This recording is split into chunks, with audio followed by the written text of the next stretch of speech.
হাদিসটা যতবার পড়ি থরথর করে আত্মাটা কাঁপে। কিয়ামতের দিন আল্লাহ তাআলা অনেক শহীদকে বলবেন তুমি জাহান্নামে যাও।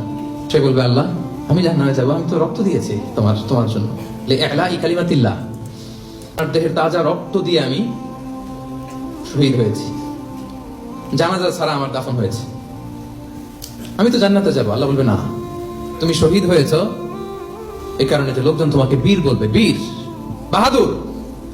তো দুনিয়াতে তো তোমার বাহাদুর বলছে, তো তোমারে বিশাল যোদ্ধা ছিল, বাহাদুর ছিল, খেতাব তো তুমি পেয়েছো, আমার কাছে কিছু নেই, জাহান্নামে যাও, go to the hell fire. অনেক দানশীলকে আল্লাহ বলবে জাহান্নামে যাও। সে বলবে আল্লাহ আমি জাহান্নামে যাব, আমি তো মসজিদ, মাদ্রাসা, এতিমখানা, বৃদ্ধাশ্রম এমন কিছু নাই যে বাকি রাখছি, শত শত মসজিদ আমি করেছি, আমি কেন জাহান্নামে যাব?